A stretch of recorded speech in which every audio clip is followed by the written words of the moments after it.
అప్పు అనే శాపం నుండి ఈరోజు విడుదల చేయడానికి తీసుకుని వచ్చాడు. ఈరోజు అప్పు అనే శాపం నుండి ప్రభు మిమ్మల్ని విడుదల చేయబోతున్నాడు. హల్లెలూయా. సో దయచేసి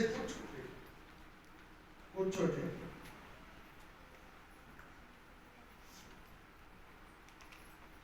నీ కుటుంబము ఆర్థికంగా దీవించబడాలంటే నువ్వేం చేయాలి?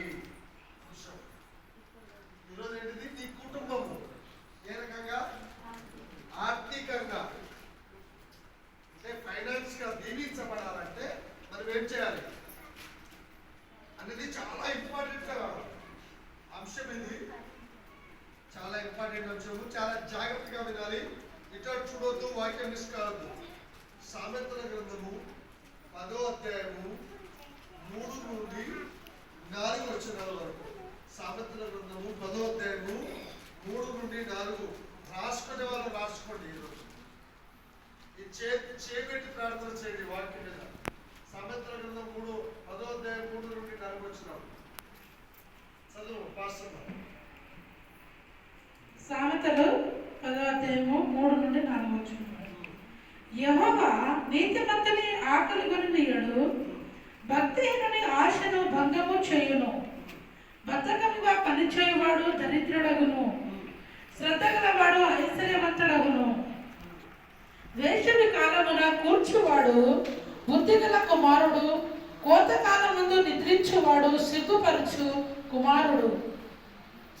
హల్లెలూయా, హల్లెలూయా, హల్లెలూయా, హల్లెలూయా, హల్లెలూయా, హల్లెలూయా. మనము ఆశీర్వదించబడాలంటే శ్రద్ధ కలిగి ఉండాలి. శ్రద్ధతో పని చేయాలి.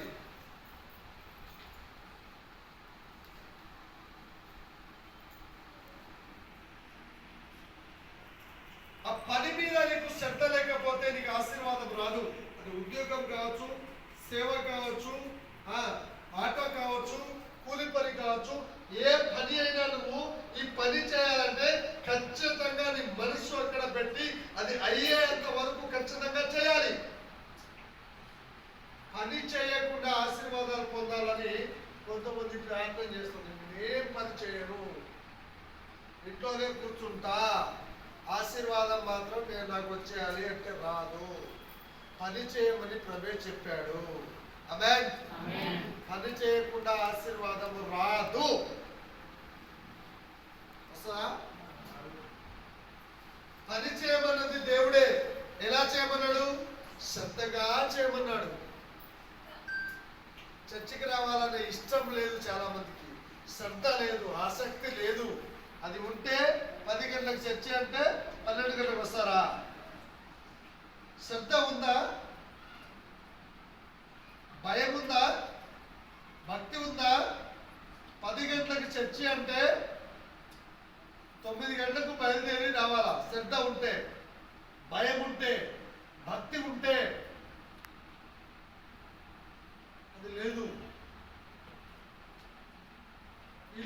ఇంటి పని ఎలా చేస్తున్నావు చర్చిలో కూడా అలా చేస్తున్నావు. అందుకే నీ ఇంట్లో ఆశీర్వాదం లేదు, నువ్వు చర్చికి వచ్చిన ఆశీర్వాదం లేదు. ఇంట్లో కూడా శ్రద్ధగా పని చేయాలి, కష్టపడి పని చేయాలి. కష్టపడి పని చేయడానికి చేతులు ఇచ్చాడు, కళ్ళు ఇచ్చాడు, ఆరోగ్యం ఇచ్చాడు. వాక్యంలో పౌలు భక్తుడు ఏమంటాడంటే పని చేయకపోతే అన్నం కూడా తినొద్దట. ఏ పని చేయకుండా పని చేయకుండా అన్నం కూడా తినొద్దట. చదువు. యెహోవా నీతిమంతుని ఆకలి కొననీయడు. నీతిమంతులను దేవుడు ఎప్పుడు ఆకలి కొననీయడు. కాబట్టి నీతిగా ఉండాలి. నీతిమంతులు కావాలంటే యేసు రక్తంలో కడగబడాలి, యేసయ్యను నమ్ముకోవాలా. మనల్ని చూస్తే, మన పరిస్థితి చూస్తే మనం నీతిమంతులు కాము. బైబిల్ చెప్తుంది నీతిమంతుడు లేడు, ఒక్కడును నీతిమంతులు ఎవ్వరం కాము. కానీ ఆయన రక్తంలో కడగబడినప్పుడు, ఆయనను నమ్ముకున్నప్పుడు నువ్వు నీతిమంతులుగా తీర్చబడతావు. ఆయన రక్తం ప్రతి పాపాన్ని కడిగి నిన్ను నీతిమంతులుగా తీరుస్తుంది.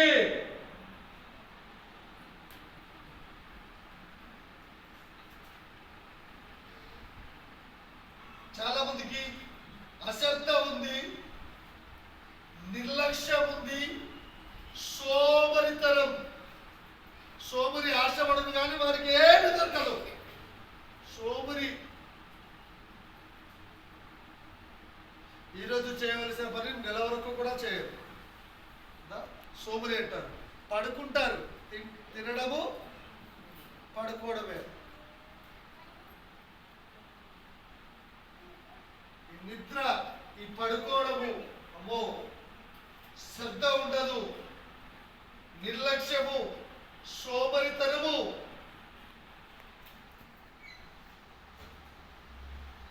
నువ్వు ఇంట్లో పడుకొని బగ్గ తిని ఇంట్లో పడుకొని ఏం చేయకుండా దేవుడు ఏమన్నా అంటే నువ్వు చేసే పనిలో ఆశీర్వదిస్తాడు. ఆమేన్. దేనిలో? చేసే ఉద్యోగంలో ఆశీర్వదిస్తాడు, చేసే పనిలో ఆశీర్వదిస్తాడు, చేసే పరిచర్యలో ఆశీర్వదిస్తాడు. కానీ చేయకుండా కూర్చుంటే దేవుడికి కూడా నచ్చదు. గుర్తు పెట్టుకోవాలి.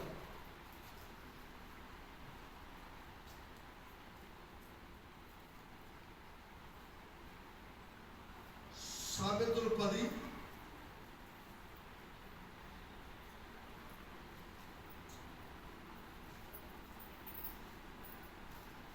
సామెతలు 13:4 చదవండి. 13:4. సోమరి ఆశపడును గాని సోమరి ఆశపడును కానీ వాని ప్రాణమున ఏమీ దొరకదు. సోమరి చాలా మంది ఆశపడతారు, సోమరిగా ఉండి ఆశపడతారు. అందుకే చాలా మందికి దొరకడం లేదండి. ఎందుకు దొరకదు అంటే మత్తాయి 7:7 ఏమన్నాడు? అడుగుడు మీకు ఇవ్వబడు. ఎందుకు దొరకలేదంటే నువ్వు సోమరి.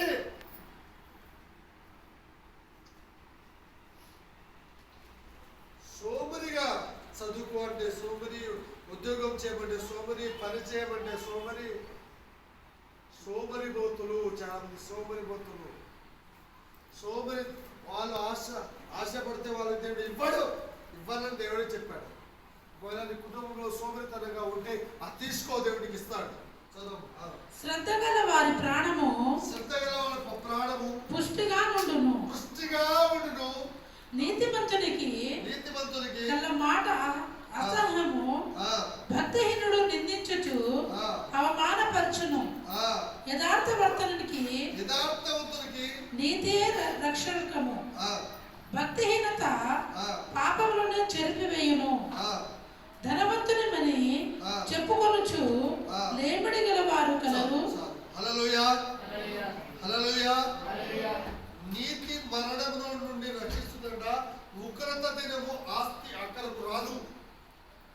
నీ నీతే, నీ రక్షణే నేను ఉగ్రత దినం నుండి రక్షిస్తాను. చాలా మంది ఆస్తి ఆస్తి ఆస్తి, డబ్బు డబ్బు డబ్బు అనుకొని అందరు జబ్బులు చేసుకుంటున్నారు కదా. లబ్డబ్ అనేది కాదు. మీకు ఇంకో విషయం తెలుసో తెలియదు, డబ్బులో నిద్ర రాదు. లేని వాళ్ళకు రాదు, ఉన్న వాళ్ళకు కూడా రాదు. లేని వాళ్ళకేమో లేక రాదు, ఉన్న వాళ్ళకేమో ఉండి రాదు. డబ్బు ఎక్కువ ఉంటే జబ్బే. కానీ నువ్వు కష్టపడితే దేవుడు నీ డబ్బును, నువ్వు ఒకంత కష్టపడితే దూరంతలు ఇస్తాడు. కానీ కష్టపడకుండా రాదు. కష్టపడకుండా డబ్బులు రావు.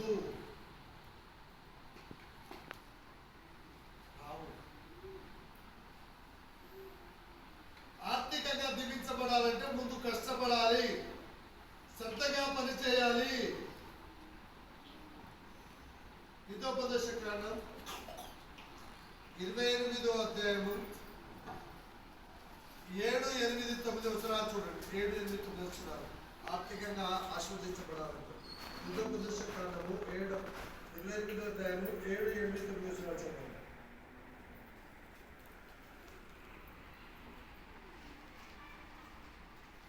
ఇది 8, 7, 8, 9. నీ మీద పడు నీ శత్రువులను యెహోవా నీ ఎదుట హతమగునట్లు చేయును. వారొక త్రోవను నీ మీదికి బయలుదేరి వచ్చి 7 త్రోవల నీ ఎదుట నుండి పారిపోవుదురు.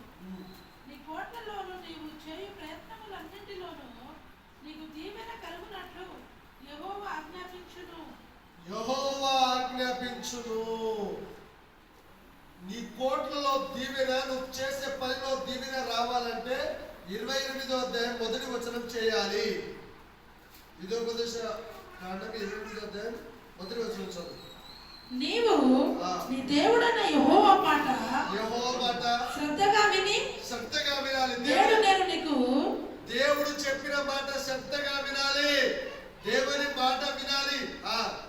నేడు నేను నీకు ఆజ్ఞాపించుచున్నా ఆయన ఆజ్ఞలన్నింటినీ అనుసరించి నడుచుకుని నీ దేవుడైన యెహోవా భూమి మీద ఉన్న సమస్త జనుల కంటే నిన్ను హెచ్చించును. సమస్త జనుల కంటే హెచ్చిస్తాను. దేవుని మాట విన్నప్పుడు, దేవుని వాక్యం విన్నప్పుడు, నువ్వు శ్రద్ధ కలిగి ఉన్నప్పుడు, శ్రద్ధ లేదు, భార్య అంటే శ్రద్ధ లేదు, పిల్లలంటే శ్రద్ధ లేదు, కుటుంబం అంటే శ్రద్ధ లేదు, స్త్రీలైతే భర్త అంటే శ్రద్ధ లేదు, పిల్లలంటే శ్రద్ధ లేదు, కుటుంబ పోషణ ఎటైనా పోని, దేవునికి ఇష్టము లేదు. దేవుని మాట శ్రద్ధగా విని దాని ప్రకారంగా జీవిస్తే పట్టణంలో దీవించబడతావు, పొలంలో దీవించబడతావు, కుటుంబంలో దీవించబడతావు. దీవెన నీకు కలుగుతుంది. నీవు నీ దేవుడైన యెహోవా మాట వినిన ఎడల నీ దీవెనలన్నీ నీ మీదికి వచ్చి నీకు ప్రాప్తించును. దీవెనలన్నీ నీ మీదికి వచ్చి నీకు ప్రాప్తించాలంటే నువ్వు దేవుని మాట వినాలి. ఆయన ఆజ్ఞలను గైకొనవలసిందే.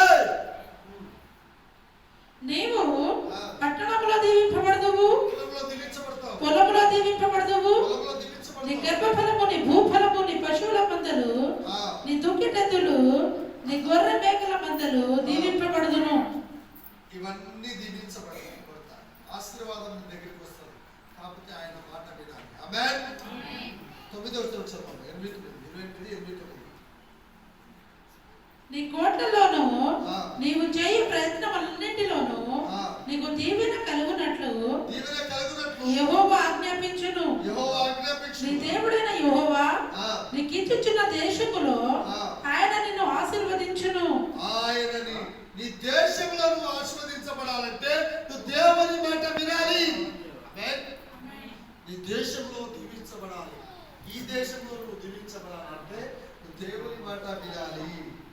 28వ వచనం. యెహోవా నీ దేశము మీద వర్షము దాని కాలమందు కురిపించుటకును నీవు చేయు కార్యమంతటిని ఆశీర్వదించుటకును ఆకాశమును తన మంచి ధననిధిని ఆకాశములో నుండి దేవుడు ధననిధిని తెరుస్తాడు. ఆమేన్. ఆమేన్. ఏనిది? ఏనిది చెప్పాలి. ఏనిది? ఎక్కడి నుండి? ఆకాశం నుండి ధనాన్ని ఇస్తాడు దేవుడు. ఆమేన్. నిధే తెలుస్తాడు కదా. బంగారం దొరికితే, బంగారం నిధి దొరికితే ఎంత బాగుంటుంది. బంగారం దొరికితే ఎంత బాగుంటుంది అనుకుంటాం కదా. ఎక్కడైనా బంగారం దొరికితే ఆ నిధి అంతా తవ్వుకుంటే కోటీశ్వర్లు అయిపోవచ్చు అనుకున్నా. అప్పుడప్పుడు వెళ్తున్నప్పుడు ఒక 2 కిలోలు బంగారం దొరికితే బాగుంటుంది అనుకుంటాము. 2 కిలోలు బంగారం మంచిగా కోటీశ్వర్లు కావచ్చు అంటారు. దేవుడు ఆ నిధినే నీకు ఇస్తున్నాడంట. ఆమేన్. ఆ నిధినే దగ్గరికి పంపిస్తాడు. హల్లెలూయా. నీవు అనేక జనములకు అప్పిచ్చేదవు కానీ అప్పు చేయవు. పేపర్ మీద రాసు, నోటితో చెప్పు. అనేకులకు అప్పు ఇస్తావు కానీ అప్పు చేయవు. ఆమేన్.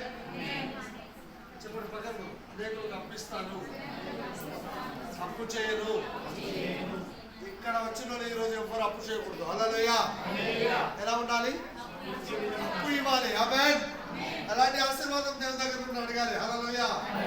అయ్యా నేను అప్పు ఇవ్వాలి. హల్లెలూయా. దేవుని బిడ్డ అడుక్కునే వాళ్ళ లెక్క ఉండొద్దు, ఇచ్చే వాళ్ళ లెక్క ఉండాలి. ఆమేన్. అడుక్కునే వాళ్ళ లెక్క ఉండొద్దు. ఈ మాట 3 సార్లు పలకండి. ఇదే మాట చదువు. నీవు అనేక జనములకు అప్పించేదవు కానీ అప్పు చేయవు. చెప్పండి. నేను అనేక జనులకు అప్పు ఇస్తా గాని అప్పు చేయను. ఏం చేయదంట? కానీ మనం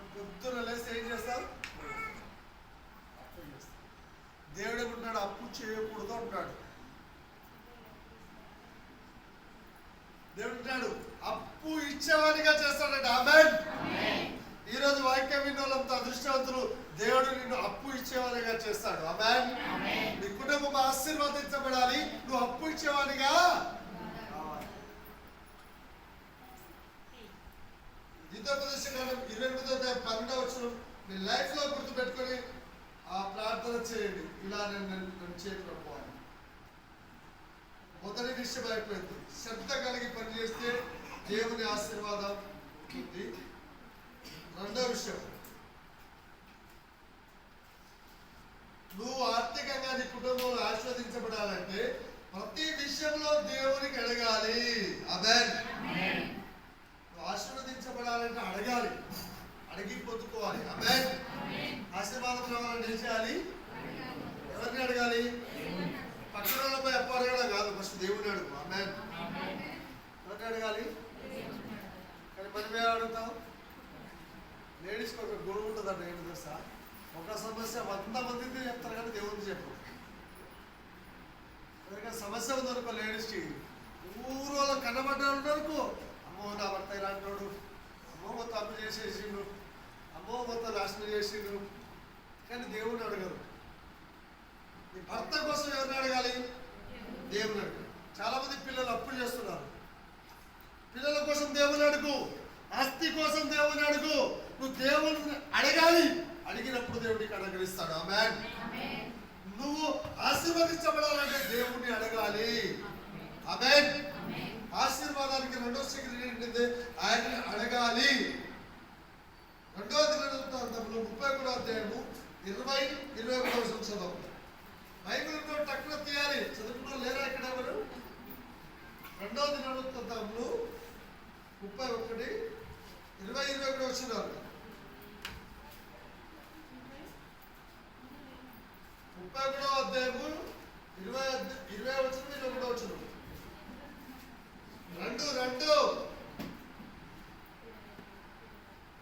దినవృత్తాంతములు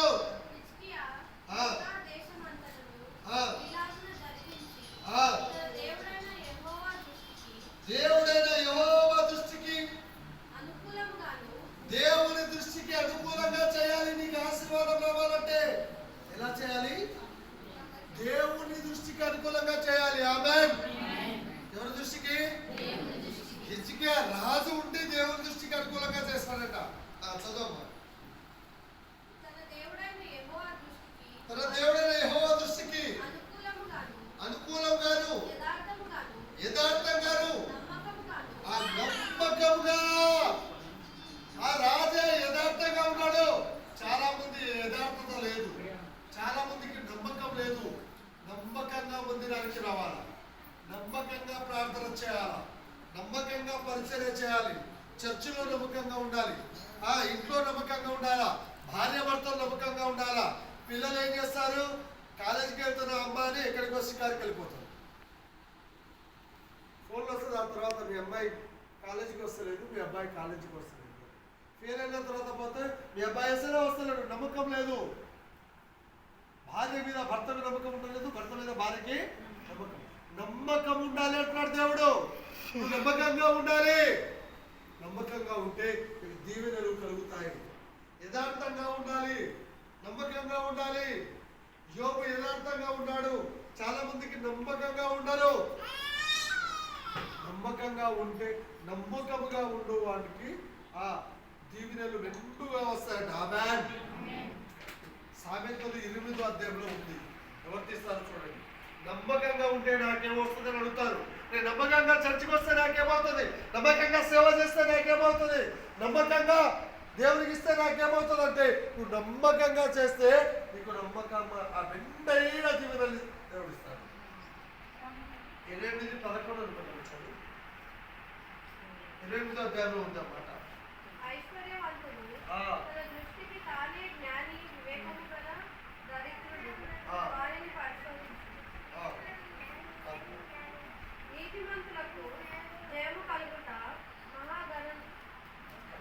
నమ్మకంగా ఉండేవాడిని దేవుడు మెండుగా దీవిస్తాడట. ఆమేన్. ఎలా దీవిస్తాడు? మెండుగా దీవిస్తాడు. కాబట్టి నమ్మకంగా ఉండాలి.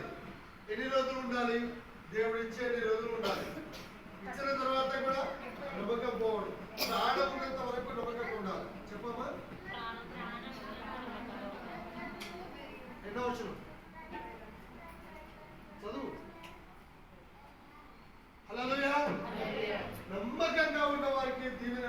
అక్కడ ఉంటాయని దేవుని యొక్క వాక్యం కాబట్టి నమ్మకంగా ఉండాలి.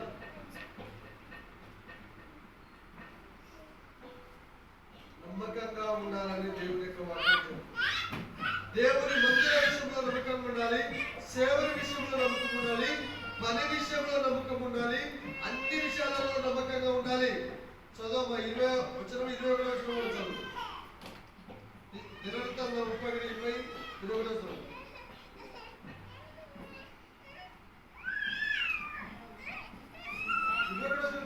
దినవృత్తాంతం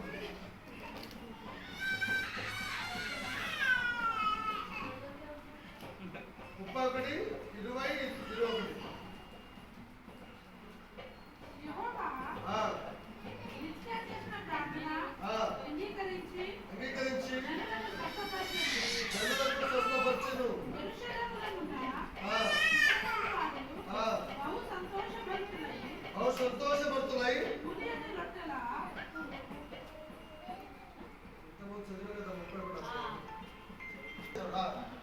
చదువు. తన దేవుడు సేవ విషయంలో ఈ మాట మళ్ళీ చదువు. స్టార్ట్ చేయి.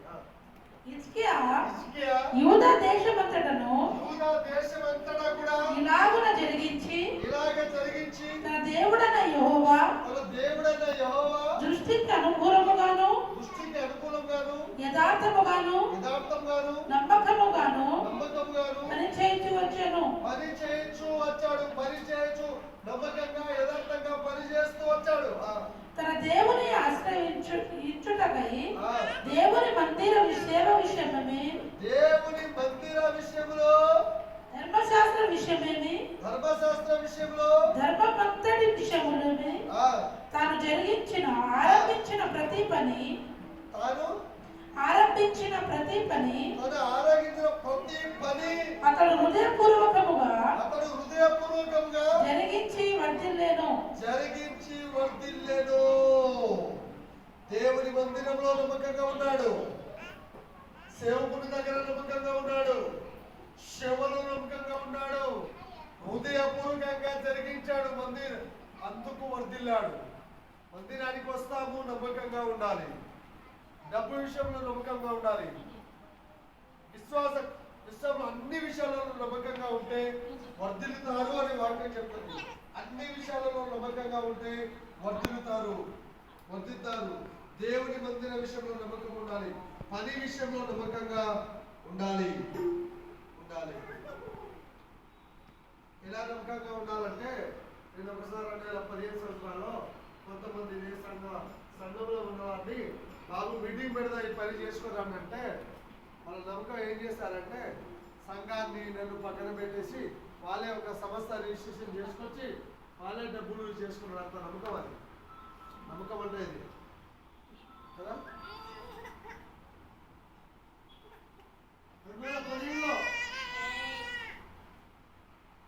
అది కాదు, సేవను పక్కన పెట్టి పాస్టర్ను పక్కన పెట్టి దేవుడిని పిలిస్తే సేవకుడు అయితే దేవుడికి సంఘం అప్పుడు చేయాలి. ఎంత నమ్మకంగా ఉండాలి, అప్పుడు దేవుడు జరుగుతాడు. హల్లెలూయా. అమ్మ బాబు నమ్మకంగా ఉండాలి. ఆమేన్, ఆమేన్, హల్లెలూయా. నమ్మకంగా ఉంటే ఇంకో రకంగా దేవుడు హెల్ప్ చేస్తాడు. ఈ విషయంలో నీకు బాధ కష్టం కలిగినా ఇంకో రకంగా నిన్ను హెల్ప్ చేస్తాడు. నమ్మకంగా ఉన్న వారికి ఆశీర్వాదాలు వచ్చినాయి. అవి నేను రిఫరెన్స్ రాసుకోండి. 1 రాజులు 2:3, 23వ కీర్తన 1వ అధ్యాయము వచనము, 1 రాజులు 2వ అధ్యాయం 3వ వచనము, 23వ కీర్తన 1వ వచనము, 84వ కీర్తన 11, 12 వచనాలు. సో 84వ కీర్తన 11, 12 వచనాలు చదవండి. 84వ కీర్తన 11, 12 వచనాలు చదువుతారా?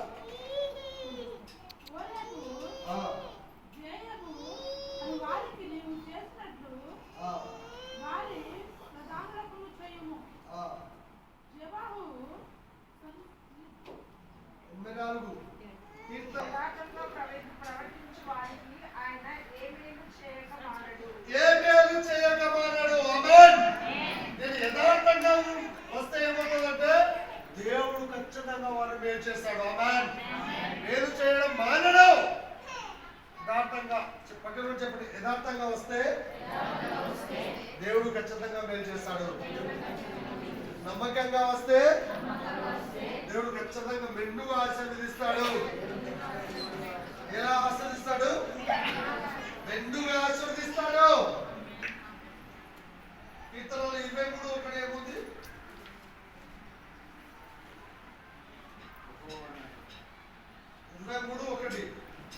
యెహోవా నా కాపరి, నాకు లేమి కలుగదు. పచ్చికగల చోట్లను యథార్థంగా వస్తే లేమి అనేది ఉండదు. ఆమేన్. యథార్థంగా ఉంటే ఏముంటుందంటే లేమి అనేది ఉండదు. ఆమేన్. ఏముండదు?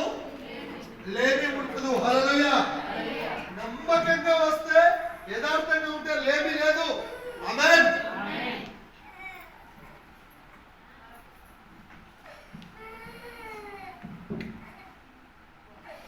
అసలు విషయం చెప్పి ముగిస్తా, చాలా ఉంది. అసలు విషయం చెప్పి ముగిస్తా. కీర్తనలు 37, 25, 26 వచనం. 26 వచనం చదువు. నేను చిన్నవాడినై ఉంటిని, ఇప్పుడు ముసలివాడినై ఉన్నాను. అయినను నీతిమంతులు విడువబడుట కానీ వారి సంతానము భిక్షమెత్తుట కానీ నేను ముస్లింతనం మొత్తం అయిపోయింది. నీతిమంతుల పిల్లలు ఎప్పుడు మంచిగానే ఉంటారు కానీ భిక్షం అడగరు. ఆమేన్. ఆమేన్. నీతిమంతుల పిల్లలకు అలాంటి స్థితి దేవుడు రానియడు. హల్లెలూయా. హల్లెలూయా. ఈ 26 వచనం చదువు. దినబెల్లవారు దయాళులై అప్పు ఇచ్చుదురు. వారి సంతానం వారు ఆశీర్వదింపబడతారు. ఆమేన్. ఆమేన్. నీతిమంతులు ఎలా ఉంటారంటే అప్పు ఇచ్చేవారుగా ఉంటారు. హల్లెలూయా. యథార్థవంతులు ఎలా ఉంటారంటే అప్పు ఇచ్చేవాళ్ళు ఉంటారు. ఆమేన్. నమ్మకమైన వాళ్ళు ఎలా ఉంటారంటే అప్పు ఇచ్చేవారుగా ఉంటారు. నీతి, నమ్మకం, యథార్థం. ఏంటిది? నీతి, నమ్మకం, యథార్థం. ఎలా చేస్తాడు? ఎలా చేస్తాడు? నీతి, నమ్మకం, యథార్థం. నీతి, నమ్మకం, యథార్థం. అన్ని విషయాలలో ఉంటే నువ్వు అప్పు ఇచ్చేవాడిగా చేస్తాడు. అప్పు ఇచ్చేవాడిగా చేస్తాడు. ఇది ఒక భాగము. అప్పు ఇచ్చేవాడిగా చేస్తాడు. కీర్తనలు 37, 26 రాసి పెట్టుకోండి. అప్పు ఇచ్చేవాడిగా చేస్తాడు. అయితే సామెతలు 10:22 చదువు. సామెతలు 10:22 చదవాలి. 10:22. యెహోవా ఆశీర్వాదము ఐశ్వర్యం ఇచ్చును. నల్ల కష్టం చేత ఆశీర్వాదము ఎక్కువ కాదు. ఆమేన్. చెప్పాలా? యెహోవా ఆశీర్వాదము ఐశ్వర్యం ఇస్తాడు. గట్టిగా చెప్పాలా? యెహోవా ఆశీర్వాదము ఐశ్వర్యం ఇస్తాడు. ఆమేన్. యెహోవా ఆశీర్వాదము ఐశ్వర్యము ఇస్తాడు. వస్తే మందిరానికి వస్తే, పరిచర్య చేస్తే, నమ్మకంగా ఉంటే, పట్టిగా కాదు, యథార్థంగా ఉంటే, నమ్మకంగా పని చేస్తే దొరుకుతుంది. ఇప్పుడు సామెతలు 3:9-10 ఎంతమంది చదువుతున్నాం? ఎందుకు సామెతలు 3:9-10 వచనాలలో చాలా సీక్రెట్ ఏంటిదంటే, మనం కుటుంబంగా ఆస్వాదించబడాలంటే సీక్రెట్ ఏంటిదంటే నువ్వు మొక్కుకున్న మొక్కుబడులు దేవునికి చెల్లించాలి. ఆమేన్. దేవునికి ఏమైనా మొక్కుబడి చేసుకొని ఉంటే అవి ఖచ్చితంగా చెల్లించాలి. దేవునికి దశమ భాగం ఖచ్చితంగా చెల్లించే వాళ్ళే ఖచ్చితంగా ఆస్వాదించబడతారు. ఆమేన్. బ్యాప్టిస్ట్ చర్చ్కి ఒకప్పుడు సైకిల్ మీద వచ్చేవాళ్ళు, ఈరోజు అందరికీ కార్లు వచ్చినాయి. వాళ్ళు ఎలా ఆస్వాదించబడ్డారంటే వాళ్ళు ఖచ్చితంగా దశమ భాగం ఇస్తారు. ఆమేన్. అందుకే సైకిల్ మీద వచ్చిన వాళ్ళందరూ కార్ల మీద వస్తున్నారు. స్టూడెంట్స్ గా వచ్చిన వాళ్ళందరూ ఆఫీసర్లు అయ్యారు. బిజినెస్ మ్యాన్ గా మామూలుగా బిజినెస్ మ్యాన్ గా వచ్చిన వాళ్ళు గొప్ప బిజినెస్ మ్యాన్ గా అయ్యారు. ఆమేన్. అలా మనం కూడా కావాలి. హల్లెలూయా. అలా ఈ చర్చ్ కూడా కావాలి. ఆమేన్. ఈ చర్చ్కి వచ్చే వాళ్ళు కూడా కావాలి. హల్లెలూయా. అయితే ఏం చేయాలంటే ఖచ్చితంగా మీ దశమ భాగాలు ఖచ్చితంగా దేవుని మందిరానికి ఇవ్వాలి. సామెతల 3:9 దేవుని కనపరచాలి. నీ కుటుంబం ఆస్వాదించబడాలంటే నీ దేవుని కనపరచాలి. 10వ వచనం చదవమ్మా. 3:10. అప్పుడు నీ కోట్ల ధాన్యము ఎప్పుడు నీ రాబడి అంతటిలో నీ రాబడి అంతటిలో ప్రథమ ఫలమును నీ ఆస్తిలో భాగమునిచ్చి యెహోవాను ఘనపరచుము. యెహోవాను ఘనపరచుము. అప్పుడు నీ ఎప్పుడు కోట్ల ధాన్యము దేవునికి ఇచ్చినప్పుడు. ఆమేన్. ఎప్పుడు దేవునికి ఇచ్చినప్పుడు, దేవుని కొరకు తీసినప్పుడు నీ అప్పు తిరుగుతుంది. నిన్న ఒక ఆయన నాకు కాల్ చేసి, దేవుని సొమ్ము ఆయన దగ్గర ఉన్నంత వరకు ఆశీర్వాదం లేదు, కానీ దేవుని సొమ్ము దేవునికి ఇచ్చేసినప్పుడు గొప్పగా ఆస్వాదించబడ్డాడు. ఆమేన్. ఆమేన్. కాబట్టి మనం ఖచ్చితంగా దేవునికి ఇస్తే దేవుడు ఖచ్చితంగా ఎప్పుడంటే ప్రథమ ఫలము, కృతజ్ఞత అర్పణ, మొక్కుబడులు, దశమ భాగములు ఏదున్నా దేవునికి ఇస్తే నీది నీకు 100% దేవుడు ఇస్తాడు. ఆమేన్. నీకు ఐశ్వర్యం ఆశీర్వాదం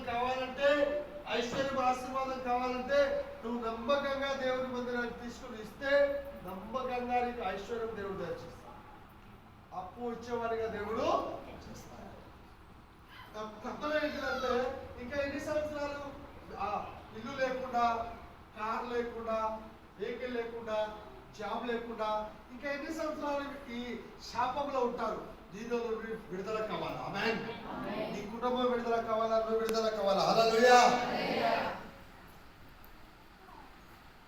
నేను ఏం చెప్పాలి ప్రభు ఆలోచన చేసినప్పుడు కుటుంబం ఆస్వాదించబడాలి, అప్పు ఇచ్చేవారుగా ఉండాలా, నీ సంఘానికి వచ్చేవాళ్ళు రైట్. ఏం చేయాలా? పెద్దదైనా దేవుడు చెప్పాడు మీరు చేయండి, దేవుడే చేస్తాడు. దేవుడికి అసాధ్యమా? దేవుడికి ఇస్తే దేవుడు చేయడా? ఖచ్చితంగా చేస్తాడు. ద్వితీయోపదేశకాండం 8వ అధ్యాయము 17వ వచనం.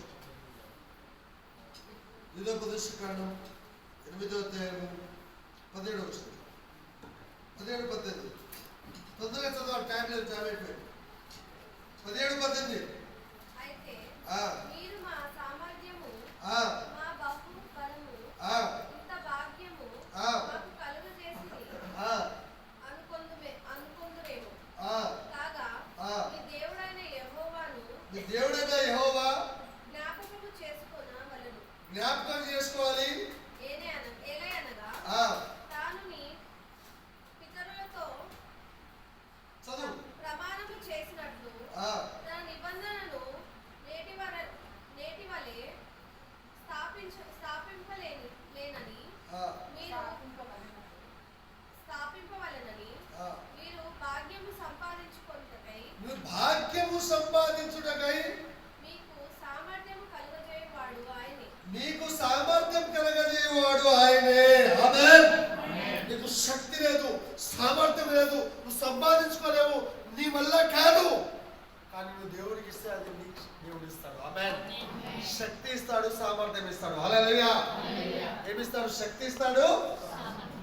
భాగ్యం కావాలి, డబ్బు కావాలి, ఐశ్వర్యం కావాలంటే దేవునికి ఇచ్చినప్పుడు ఏమవుతుందంటే ఆ శక్తిని, ఆ సామర్థ్యాన్ని నీకు ఇచ్చి నిన్ను, నీ కుటుంబాన్ని ఆస్వాదిస్తాడు అని దేవుని యొక్క వాక్యము రాయబడింది. చాలా మంది ఎలా ఉన్నారంటే పిస్నారి వాళ్ళు ఉన్నారా?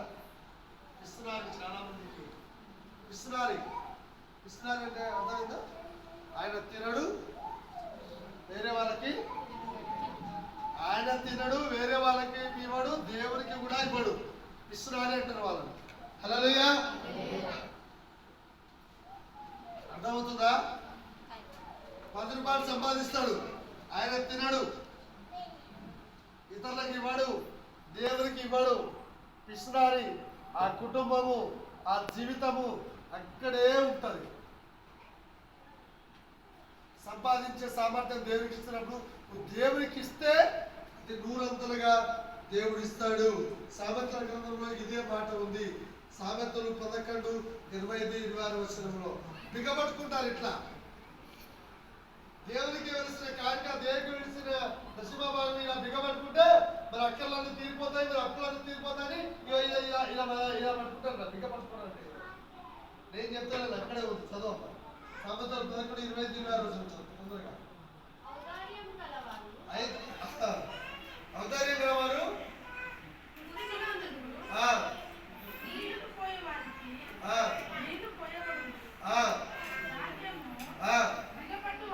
ధాన్యము బిగబట్టు వారికి జనము శపించెదరు. ధాన్యం అమ్మవారిని తల మీదకి దీవెనలు వస్తాయి. ఆమేన్. చాలా మంది ఇలా బిగబట్టుకుంటారు కదా, ఇక్కడ మట్టుకే ఉంటాడు, ఇక ముందుకు జరగడు. ఈ గుప్పెటి చాలా చిన్నది కదా, ఇది విప్పితే దేవుని గుప్పెట్లో నుండి ఇస్తాడు, ఆకాశం నుండి ధననిధిని తెచ్చిస్తాడు. ఆమేన్. ఇది ఇలాగనే పట్టుకుంటే నువ్వు ఇలాగనే ఉంటావు. 7 రోజులు పట్టుకున్నావు ఇలా. 2 రోజులు వేస్తారు దేవునికి. చిల్లర వస్తే చిల్లర లెక్కనే ఉంటారు. దేవుడు చిల్లర దేవుడా? చిల్లర కానుకలు ఇస్తారు ఇప్పుడు వరకు. చిల్లర కానుకలు అంటే దేవుడు చిల్లర దేవుడా? మన కానుకల్లో లెక్క పెడితే చాలా సార్లు నేను రానప్పుడు 10 రూపాయల కంటే ఎక్కువ ఉండదు. 10 అంటే 20. 10, 20 అంటే అంత చిల్లర దేవుడా? కానుకలు ఒకసారి అన్నదన్న వాక్యం చెప్పినప్పుడు ఎన్ని వచ్చినాయంటే 600, 700, 800 వచ్చినాయి. ఏమేమి వచ్చినాయంటే అన్ని 10 రూపాయలు, 20 రూపాయలు అంటే 50. ఎవరో పుణ్యాత్ములు ఒక 100 రూపాయలు ఇస్తారు. అదైనా 100 రూపాయలు ఎట్లా వస్తాయి? 10 చేస్తే దేవుడు ఎట్లా అన్నా? మీరు గొప్పవాళ్ళు కావాలంటే గొప్పగా దేవుడికి ఇవ్వాలి కదా. హల్లెలూయా. తినడానికి తినడానికి నేర్చు ఖర్చులకు వేలు పెడతారు, కానీ దేవుని దగ్గరకు వచ్చేసరికి ఇలా పట్టుకుంటారు. ఈ గుప్పిట్లు విప్పితే కార్యం దొరుకుతుందని దేవుడు చెప్తున్నాడు. ఆమేన్. ఆమేన్. లాస్ట్ మాట మలాకి 3:10. లాస్ట్ మాట మలాకి 3:10. మలాకి 3:10 చదవండి. చదువు. మలాకి 3:10. నా మందిరంలో ఆహారం ఉన్నట్లు 10వ భాగమంతయు మీరు నా మందిరపు 10వ భాగమంతా తీసుకొని దేవుని మందిరానికి రావాలి. ఆమేన్. చాలా మంది దొంగతనం చేస్తున్నారు దేవుడు చెప్తున్నాడు. ఎట్లా దొంగతనం చేస్తున్నారంటే నువ్వు 10వ భాగం దేవునికి ఇవ్వకపోతే దొంగవే. హల్లెలూయా. అయ్యో నేను రోజు దేవుని మందిరానికి వస్తున్నా, రోజు గంటల ప్రార్థన చేస్తున్నా, అందరికీ స్వార్థ చెప్తున్నా, లాభం లేదు. నీకు లాభం కలగాలంటే 10వ భాగం అంతా తీసుకొచ్చి దేవునికి ఇవ్వాల్సిందే. అది ఖచ్చితం, నియమం, నిబంధన. ఖచ్చితంగా 10వ భాగం ఇవ్వాలి దేవునికి. చదువు. నా మందిరములో ఆహారం ఉండనట్లు 10వ భాగం అంతయు మీరు నా మందిరపు నిధులలోకి తీసుకొని రండి. దీని చేసి మీరు నన్ను శోధించిన ఎడల దీన్ని చేసి శోధించు. దేవునికి ఇచ్చి చాలా మంది అనుకుంటున్నారా ఇచ్చే డబ్బు ఎవరికి తెలుసా? దేవునికి. ఆమేన్. పాస్టర్కి అంతా ఇచ్చినాం. అప్పు వచ్చేవారిగా దేవుడిని చేయాలి. నువ్వు దేవుని కొరకు ఇవ్వాలి, దేవుని సేవ కొరకు ఇవ్వాలి, నమ్మకంగా ఇవ్వాలి. ప్రభువా నీకు వందనాలు. నేను కూడా ఆస్వాదించబడాలని, అప్పులు తీర్చబడాలి, అప్పు ఇచ్చేవారిగా ఉండాలనుకున్న వాళ్ళు ముందుకు వచ్చారు. టైం లేదు, దయచేసి ముందుకు రావాలా. నేను అప్పు అనే శాపం నుండి కొట్టబడి అప్పు ఇచ్చేవారిగా కావాలి, అలాంటి ఆశీర్వాదం, అలాంటి అభిషేకం నాకు, నా కుటుంబానికి కావాలి అనే వాళ్ళు ఈరోజు వాక్యం ద్వారా నాతో మాట్లాడాలి అనేవాళ్ళు ముందుకు వచ్చాడు. తొందరగా మాట్లాడతారా? వాక్యం మీతో మాట్లాడితేరా, వాక్యం బట్టిరా, వాక్యం వినాలి, వాక్యం వినేదా, వాక్యం ప్రకారంగా మనం జీవించాలి. ఈరోజు వాక్యం ద్వారా నాతో మాట్లాడాడు ప్రభు అంటేరా, పరిగెత్తుకొని రావాలా. ప్రభు నిన్ను దీవించబోతున్నాడు, ప్రభు నిన్ను తలగా చేయబోతున్నాడు, ప్రభు నిన్ను అప్పించేవారిగా చేయబోతున్నాడు. వచ్చేయండి, ఆలోచన చేయండి. ఆత్మదేవుడు పిలుస్తున్నాడు రా, పరిశుద్ధాత్ముడు పిలుస్తున్నాడు రా. నిన్ను నీ కుటుంబాన్ని ఆస్వాదించాలి, అప్పించేవారుగా చేయాలని ప్రభు కోరుకుంటున్నాడు. మీ హృదయంలో అడగండి. ప్రభువుకు తెలుసు మీ పరిస్థితి, ఆయన మిమ్మల్ని చూస్తూ ఉన్నాడు. అనేక సార్లు ప్రార్థనలు చేసేసి అలసిపోయిన పోయారు, ఎందుకు దీవించబడడం లేదనే సందేహం ఉండే. ప్రభు ఈరోజు వాక్యం ద్వారా మాట్లాడాడు. నువ్వు తలగా ఉండాలి, అప్పించేవారుగా ఉండాలి, ఆస్వాదించబడాలి, అందరూ నీ దగ్గరికి రావాలా. ఐశ్వర్యము ఘనత యెహోవా యొద్ద నుండి వచ్చును. ఇంతవరకు చేసిన మిస్టేక్లు దీవించి ఇప్పటి నుండి ప్రభావిత సమృద్ధిలోనికి రావాలా, రెండంతల ఆశీర్వాదంలోకి రావాలా. నేను నీ బిడ్డనయ్యా, నాగా నువ్వు ఐశ్వర్యవంతుడైన దేవుడవు, ఆ దీవెన నాకు కావాలి. ప్రభు అని పొందాను. ఇక్కడ ఎవరెవరైతే నిలబెట్టారో వాళ్ళు నమ్మకంగా నేను సన్నిధికి వచ్చి నమ్మకంగా నీకు కారికలు దశమ భాగాలు ఇచ్చి నమ్మకమైన ఆశీర్వాదం ఇస్సాకు ప్రభావికు కరువులలో కూడా నూరంతుల ఆశీర్వాదం పొందినట్టు వీరిని మీ కుటుంబాన్ని తరతరాల వరకు వచ్చే ఆశీర్వాదం దయచేయమని, అద్భుతములు చేయమని, ఆశీర్వదించమని యేసు నామములో, తండ్రి కుమార పరిశుద్ధాత్మ నామములో గొప్ప ఆశీర్వాదం ఆకాశంలో నుండి ధరనిధి తెరవబడాలా. గొప్ప ఆశీర్వాదం ఇది చేసి నన్ను అడగమన్నావు తండ్రి. ఇప్పుడు ఇది చేయాలి, అడగాలి, పొందుకోవాలి, ఆస్వాదించబడాలా. ఇల్లు లేని వారికి ఇల్లు దయచేయండి, ఉద్యోగం లేని వారికి ఉద్యోగం దయచేయండి, గర్భఫలం లేని వారికి గర్భఫలం దయచేయండి, వివాహం కాని వారికి వివాహాన్ని జరిపించండి. ఈ మందిరంలో మీరు గొప్ప ఆశీర్వాదం అనుగ్రహించమని యేసు నామములో అడిగి వేడుకుంటున్నాం తండ్రి. ఆమేన్.